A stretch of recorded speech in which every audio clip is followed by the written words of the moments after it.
can put your mask on the phone if you want.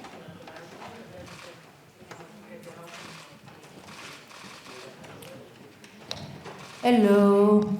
We're here for a wonderful film, Red Rocket. So, first we have a...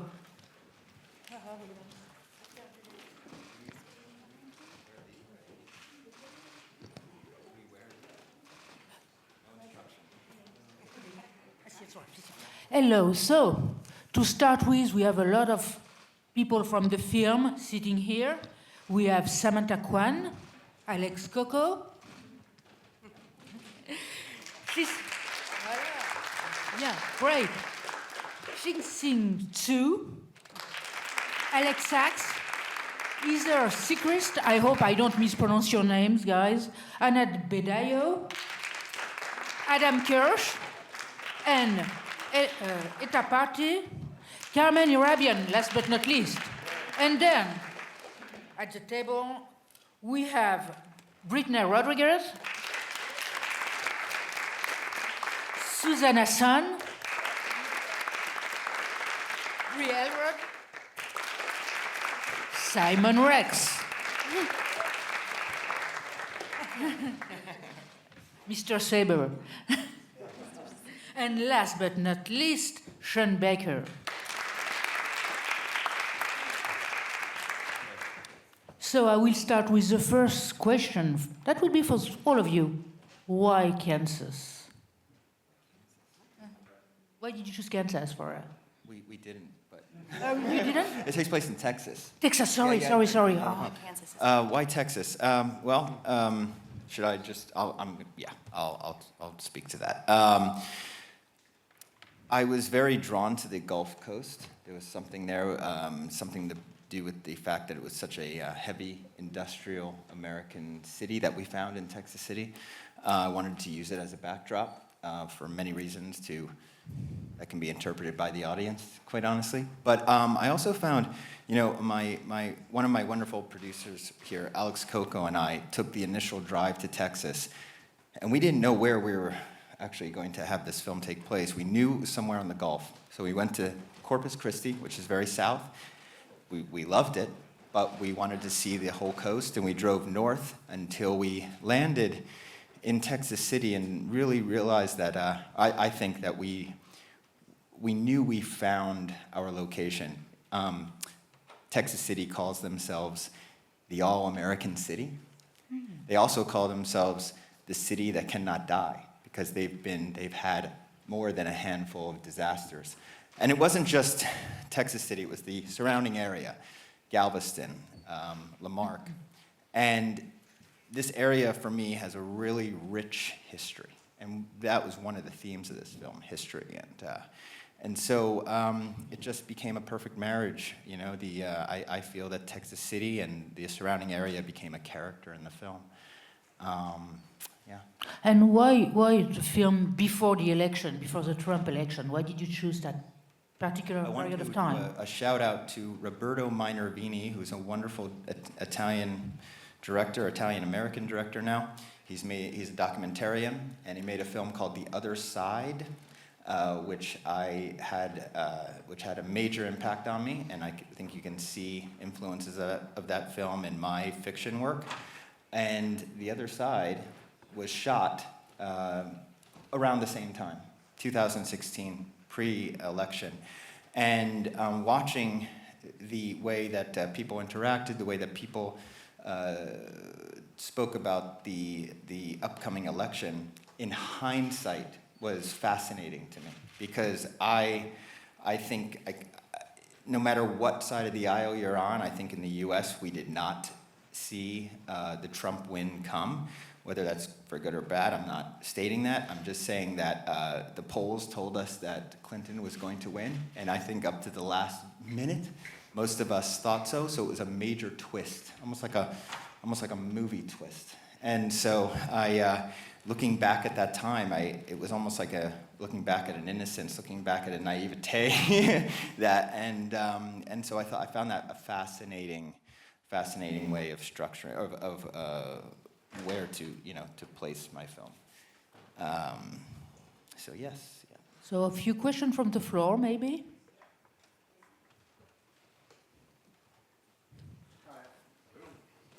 Hello, hello there. Hi, it's Jason Gober from thatchef.com in Canada. Congratulations, the film is absolutely a miracle. Sean, welcome back to Cannes. You mentioned documentary. If you could talk about the nonfiction elements that you guys as performers sort of brought to this, the sort of dance between realistic, almost documentary-like elements and the sort of bigger-than-life things that you brought to your characters. And Sean, as a director, if you could talk about not only the documentary references, but also cinematic references, things like Paris, Texas, the Jarmusch, these what you created that was sort of really there, and the stuff that you brought that might have been heightened. I know there's a lot here, but there's a lot in your movie. Well, I would love these wonderful actors to talk, so I'll have them start. Which part of that question do I answer? I asked you a question about the dance between nonfiction and fiction in your performance. Oh, yeah, okay, there was a lot of, he let us improv a lot, which was great. We sort of, we shot this on film, so we didn't have a lot of room to play, but we would get what's on the page, and then he would always let us have the freedom to improv. So I think that was a luxury that's really rare, especially on film. And that's where a lot of the magic happens, I think, because we're reacting and really responding, and obviously a lot of these first-time actors were, he let Brittney come up. He would ask the actors, like, what would you say in this situation? And Brittney would say, well, what's the slang you use here? And I just thought that was really fun to be able to play in that world of reacting and learning the local slang. And so at the end of the day, I'm not sure the percentage of what was in the movie that was improv, but it was a good amount. As long as the story was being pushed forward, I think, it was, you'd let us play with that and use it. Yeah, Is that fair to say? I think the edit comes down to Alex Coco and I, he was very instrumental in the post-production. I think it comes down to around 85-15% or 80-20 when it comes to what, from the scripted, what was the improv that made it into the film. And I have to say, once again, I've been blessed with incredible actors who have the gift of improv. I mean, that's in my eyes, a genius. And comedic improvisation is even harder. Some of my favorite lines in the film come from these guys. Susie had the line, I want to get hired. That's her line. That's why I don't have coverage on her for that line. But anyway, Simon has so many incredible lines, and Bree. I mean, I could just list them, but all day. But yeah, so I think it was also speaking to what you asked about the documentary and the documentary side of things and that style. We were shooting in real locations, like real locations. So I think that really adds to it too. It becomes hybrid at that point. We're using,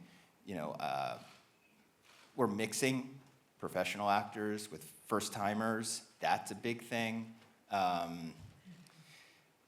Allowing happy accidents, allowing anything that comes our way to be worked into the film, if it can be. For example, Sophie the dog. She lived at that house. She now lives in Los Angeles, but no joke.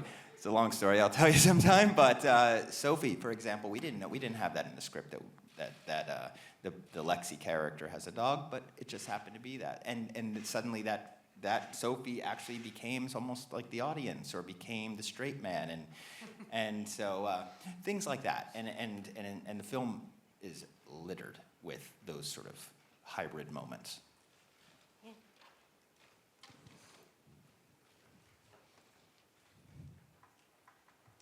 Hello, my name is Chaz Ebert from the Chicago Sun-Times and RogerEbert.com.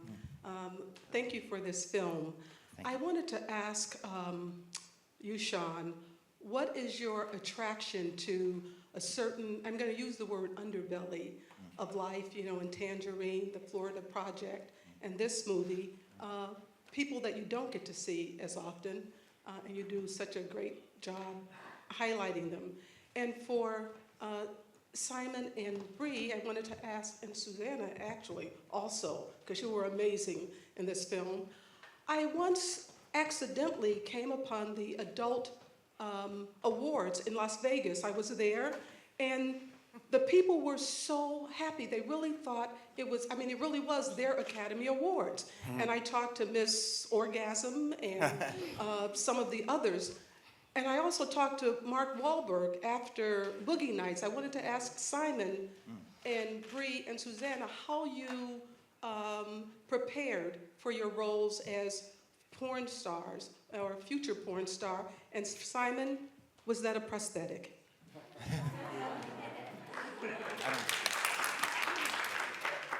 Why don't we start with the actors?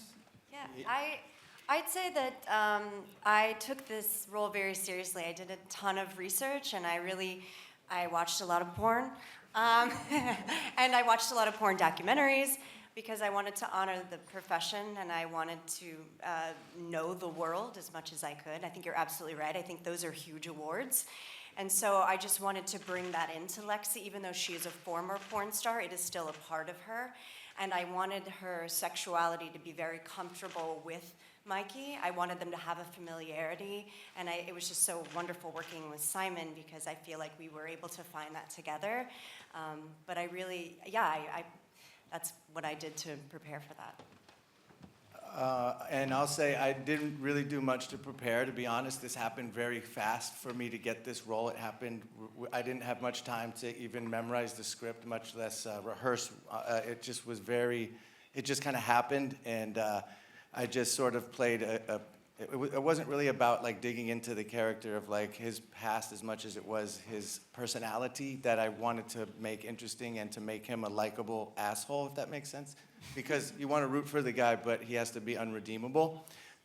So that was the fine line that I just made sure to always make him, you got to root for him, otherwise you're going to lose interest in the movie and not care what happens.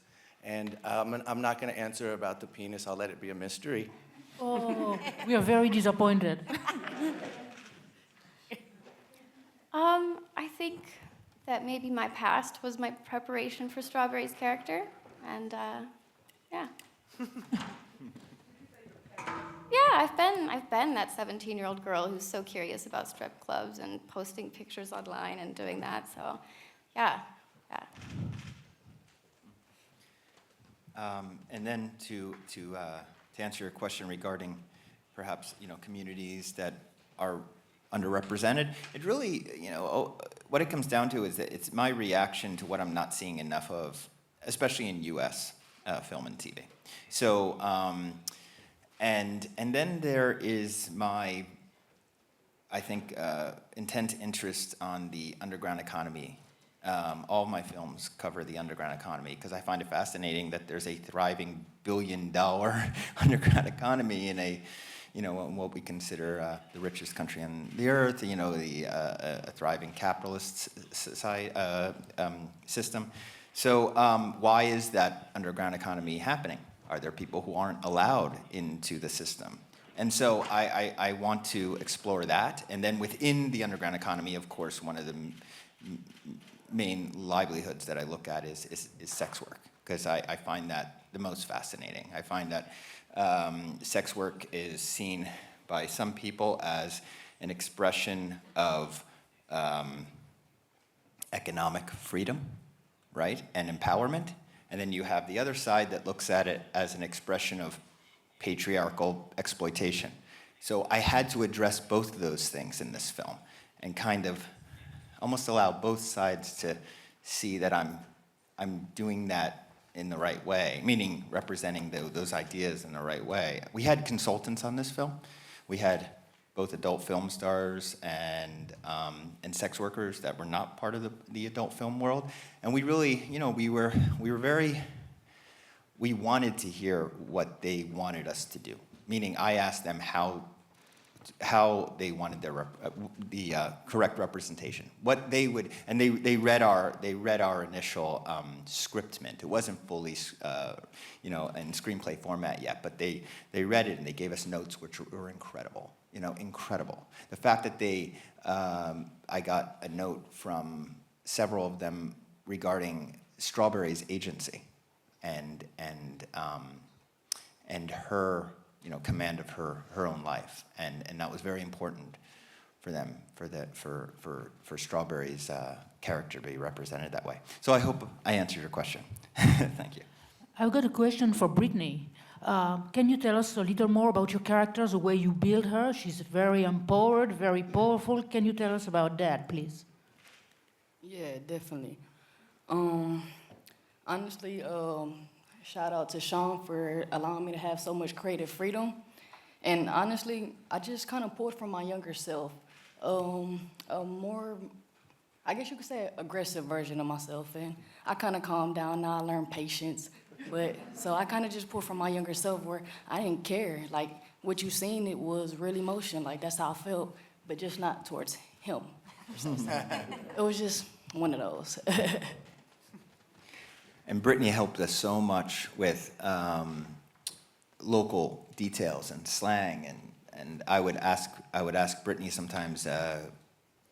We have this line in the movie where Leandria has to comment on Mikey's lack of an accent, and my line that I have in there is pretty boring now. It's like, why don't you sound the same, or something like that. And Brittney was like, oh, well, what about, what was the line that you look brand new? You look brand new. Like, awesome, Brittney. Thank you so much. Sorry, I spoke for you, but that was the line. Now you cool. Yeah.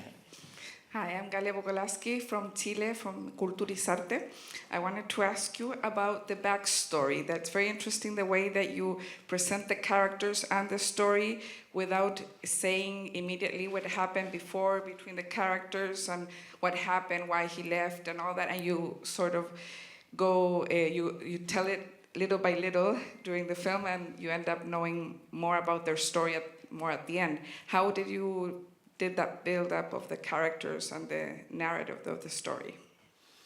Oh, good question. I didn't want to reveal too much. My co-writer, Chris Bergash, who might be in the room, we felt that it was important to, we always feel we don't like flashbacks. We're in the moment with our characters, trying our best to infuse as much exposition as possible without making it, aware to the audience that we're doing that. So, it was really, I have to say, it was really also relying on my actors. These two, what I think these two did was, in their performances, I can't even articulate how they did it, but they really seemed like they had a rich history. Like, from that first scene, I believe that they have years together and they span time together, and so I really relied on these wonderful two performers to bring that to the screen. And also, again, as I said earlier, I was playing with the theme of history. Not only between two individuals, but with the rich history of the area. So it all tied in, and I hope I answered your question right. Hi, this is Matic Majcen from RTV Slovenia. I have a question for Sean Baker.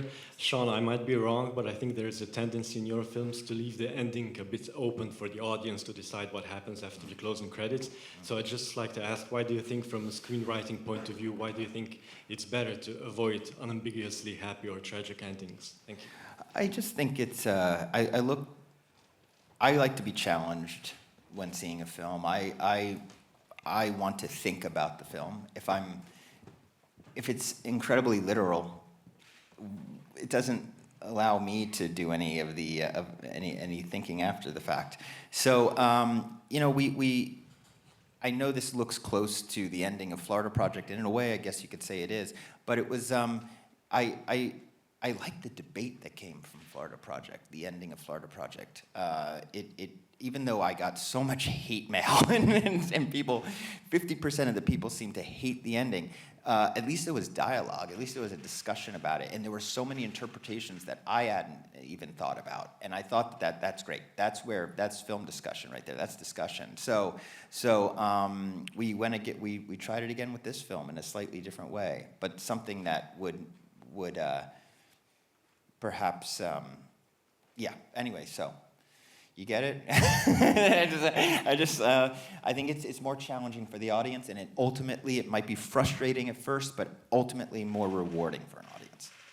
I was really impressed with all the locations, and especially the donut place, where you put a lot of detail, funny details. Can you elaborate on that?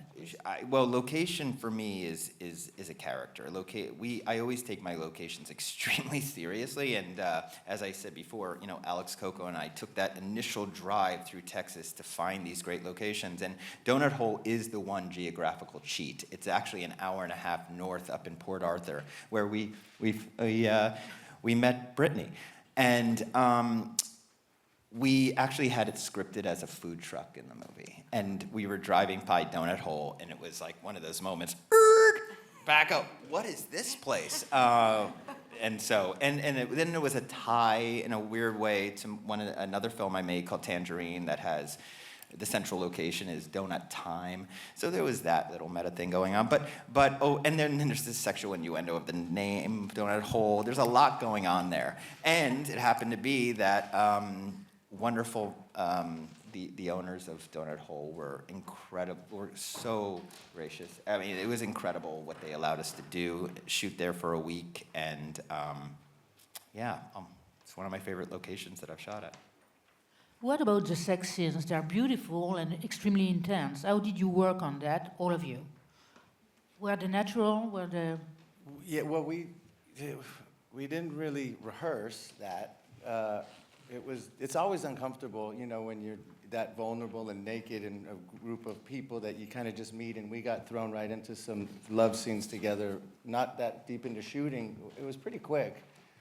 Am I right on that? Was it like the first few days, second day? But then Susie, her first day. But it kind of makes, in a weird way, I just thought of this now, it kind of makes it like, oh, well, now we know each other really well. A great icebreaker, I think. Yeah, it's a good great way icebreaker. to get to know someone, and so respectful. It's a closed set. You can stop anytime you need to, choreograph a part, continue, choreograph, continue. So yes, we jumped into it, but there still was some... Yeah, there was a lot of dialogue about it. Yeah. I think we definitely talked about what we were hoping to accomplish in the scene, like what story needed to be told with the sex, because it's not just... I mean, each sex scene has its own energy and its own feel, and then Sean would show us kind of the angles of what we were seeing, what you all would be seeing, and that's kind of how we built it together. Most definitely. Yeah, each shot, it wasn't like we were, the sexual positions were actually even scripted. So we knew what we were getting into. It wasn't like awkward experimentation. It was still a little awkward, obviously, but I just have to thank my very brave, incredible actors here. It was very specific, like you had the frame and you'd explain us the frame and exactly where, you know, and we would just have something covering our, you know, because you'd have to see our thighs, so you couldn't wear underwear, and it was just very, it was very intimate, but it's work, and it's... Well, and even the connection between the characters in some sex scenes, Sean was very specific about wanting Lexi to be in charge, you know, and so the position was very important. Lexi is, you know, having to go. Lexi is just, you know, so I think that even there's, like I said, there's storytelling even in the positions and that were selected. Yeah, These two brought so much comedy into their moments that I was having a lot of fun editing. And trying to find that little, I needed only 4 seconds. I couldn't really have more than 4 to 5 seconds, but I had 10 minutes of hilarious sex between these two. Sorry. you will get... There's the sound bite. We'll get them on the DVD, maybe. Did you film differently the sex scene between these two and the one with... because, you know, both of you are supposed to be porn stars, and you're new to the job. So did it make a difference for you from the character point of view? Can I answer that? Because yes, I was about to say with her and I, with Lexi and I, it was almost more robotic, and we'd done it a million times, and it was going through the numbers. And with her, I was like falling in love. So it was like I was infatuated, and I was with her. It was to me, it was different, because my intention with her was to, you know, whether or not I was in love, I was obsessed with her and wanted her. So it was new. I was in the honeymoon phase, and with her, it was like, we've done this before. Yeah, there was a familiarity, I definitely feel like, with us, you know, where it's like, all right, fine, let's do it, you know, and like, you know, I'm wearing a t-shirt, you know, like not even just, yes, we know each other's bodies so intimately that. Yeah, and you use each other also. Yeah. You needed that, and Oh yeah, we let's just do need it. Yeah. What was the way you filmed it? Was it the same? Did you feel like that? Yes, I'm. Yeah, I mean, we had a very as Susie said, a closed set. Not more than 4 people in the room necessary, you know, to get the shot, and doing it pretty quick. Yeah, yes. How did you decide on the look of the characters, the way they dress, the way they move? Well, I think my actors should answer some Of of that. course. But I do have to say that, you know, Susie SON, I was also, I don't know if you know, but, and you should, I don't know how you want to, your persona you have a persona on your Instagram called Strawberry Butcher, right? So she had already had this strawberry element to her, and I asked her if we could actually incorporate that into the film. So it was actually Susie who, and would you call it a persona? How would you? A username. A username. Yeah, no, it's cute. It's an online thing that I like strawberries, I suppose, and I have a lot of gingham, so things just kind of fell together, and strawberry was born. Yeah. What about you, Brittney? Tell us about the look of your character and the way it was built. Honestly, I would say that goes right back to Sean allowing me to have creative freedom and just being able to be myself. So I pretty much pulled from my own wardrobe. And then Shi Ching here, who is costume designer. Shi Ching is one of the producers on the film, Shi Ching Zhou. She is also the Miss Fan in the film. She is also continuity, and she's also costume designer. So Shi Ching worked with everybody to really create this wonderful wardrobe. That's the beauty of independent films. Everybody is, you know. Every producer wore about 5 hats. They're all incredible. So you're like a family on the set, in a way. I'm sorry? Oh, yes. Yeah, very much so. We became a family pretty damn quick, all living in the same Airbnb together. When I got my false positive COVID test, it was crazy because I had to leave all of my housemates. I was like, I'm quarantining up in a corner room. It was a very scary moment that caused a delay of the production by a month. We all had to retreat back to Los Angeles. Crazy. But yeah, it was, we all lived together, we all cooked together. Well, I didn't do the cooking. But it was just we had our dogs, all of our dogs there. It was very family oriented, yeah. Hi, another question occurred to me. At the festival, we're seeing more sex this year in movies. For a while, sex had kind of died down. It's being reintroduced again. At the same time, in the world, especially in the United States, we see Oliver Stone talked about a movement toward more censorship, politically, but also sexually. Do you anticipate any problems in selling the movie or in having it censored or having any roadblocks in any of the territories? You know what, I don't know what to expect with certain territories. I'm not sure of restrictions in certain territories, but you know, the film is sold around the world. A24 is taking it domestically in the United States, and you know, they're a fearless company, and I think they're going to you know, take anything that comes our way head on. But I don't want to be negative about it. I want to think about, I know we're tackling, you know, tough subjects here, and perhaps, well, I know, not perhaps, I know there are themes and images that are triggering in this film. I get it, but that, again, it's part of the discussion. It's something I think I miss from contemporary, and I'm not, when I say contemporary film and TV, I mean mostly, you know, US film and TV. I feel that there is we're shying away from some of these things that do that to us, and I look at the films of the 70s, especially, which very much influenced, the style of this movie in every way as a model of how I wanted to attack certain approach certain themes and characters, and yeah. So that ambiguity was very intentional, and we're just going to see how audiences take it, And I understand it's going to be divisive, and I understand I'm going to get some hate mail, and it's okay. So we have to end it for today. Thanks a lot to everybody. Congratulations, guys.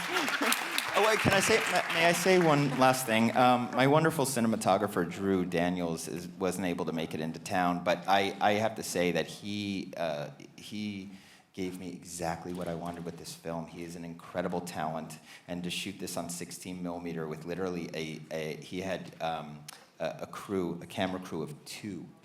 He had a first AC, a second AC, and our wonderful gaffer, Grip. And so 4 people in that camera crew created those images, and I just want to do a shout out to those wonderful guys. Thank you.